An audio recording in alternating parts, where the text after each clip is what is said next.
کارنامے بچپن ہی میں، کیونکہ آج جب بچہ پیدا ہوتا ہے ان کی عمر آگے کچھ بڑھتی ہے، وہ کچھ اس اسٹیج پر پہنچتے ہیں کہ وہ جان سکتا ہے پورب کدھر ہے، پچھم کدھر ہے، اتر کدھر ہے، دکن کدھر ہے، لیکن پچھم تو سب جانتے ہیں، پورب سب جانتے ہیں، اتر سب جانتے ہیں، دکن سب جانتے ہیں۔ حضرات محترم پچھم قبلہ ہے اور مدینہ منورہ بھی قبلہ سے قریب ہے۔ حضرات محترم یہ احمد رضا کو جان چکے تھے، لیکن غوث پاک کس سمت میں ہے، بغداد کس سمت میں ہے، کوئی نہیں جانتا ہے، جلدی نہیں جان پاتا ہے۔ حضرات محترم لیکن امام احمد رضا اپنے بچپنے کے عالم میں، اپنے علم و عرفان کے حدود میں رہ کر غوث پاک کدھر ہے، بغداد شریف کدھر ہے، اس سمت کا بھی جائزہ کر لیے تھے، اور قسم خدا کی بغداد جس سمت میں ہے امام احمد رضا اپنی پوری زندگی ادھر اپنے پیر کو نہیں پھیلا۔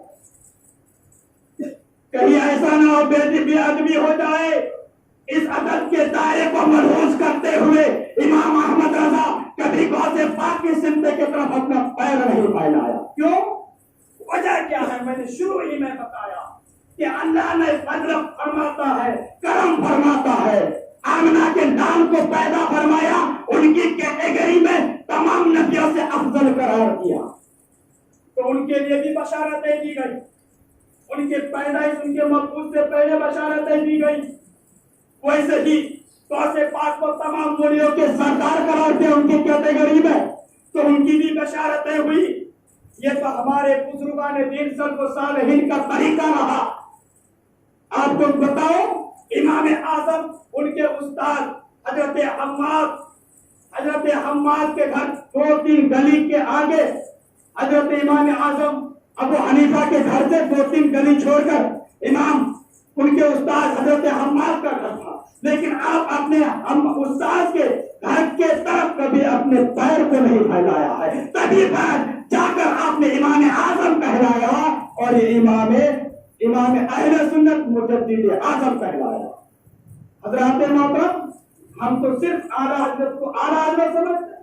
ارے احمد رضا کوئی عالم کا نام نہیں، ارے وہی امام احمد رضا جنہوں نے فتویٰ رضویہ کی شکل میں ہم جیسوں کی رہنمائی کے لیے ایک ہتھیار دے دیا ہے، جنہوں نے ہم جیسوں کی رہنمائی کرتے ہوئے الدولۃ المکیہ جیسے ایک ہتھیار دے دیا ہے۔ ارے امام احمد رضا کوئی عالم کا نام نہیں، بلکہ علوم و فنون کے مجموعہ کا نام ہے۔ احمد رضا کسی عارف کا نام نہیں، معرفت کا نام ہے۔ احمد رضا کسی مفتی کا نام نہیں، چلتے پھرتے دارالفتہ کا نام ہے۔ ارے احمد رضا کسی عاشق کا نام نہیں، بلکہ سراپا عشق کا نام ہے۔ ارے احمد رضا اگر علم فقہ کے طرف مائل ہو جائے تو امام اعظم ابو حنیفہ کے درسگاہوں کا ایک تلمیذ رشید نظر آ رہا ہو۔ ارے احمد رضا اگر علم منطق کے طرف مائل ہو جائے تو عیسیٰ گوری، بوالِ سینا جیسے لوگ، طالب جیسے لوگ اپنے ہاتھوں کو باندھتے ہوئے کھڑے نظر آ رہا ہو۔ ارے احمد رضا اگر علم نحو کے طرف مائل ہو جائے تو اپنے وقت کے سیبویہ نظر آئے۔ امام احمد رضا اگر علم صرف کے طرف مائل ہو جائے تو علامہ جرجانی کا رنگ نظر آ رہا ہو۔ ارے امام احمد رضا اگر مسئلہ قضا کے طرف مائل ہو جائے تو حضرت قاضی ابو یوسف کے للکار نظر آئے۔ ارے امام احمد رضا اگر تقویٰ کے طرف مائل ہو جائے، علم و عرفان کی موتی بہا دے تو غوث اعظم کی کرامت، خواجہ غریب نواز کی مہربانی کا بھرم اٹھاتے نظر آ رہا ہو۔ ارے امام احمد رضا وہ امام احمد رضا ہے، ایک چلتی پھرتی باور مشین ہے، اگر وہ قلم اٹھا لے تو مجدد نظر آئے، پگڑی اتار دے تو عشق کا امام نظر آئے۔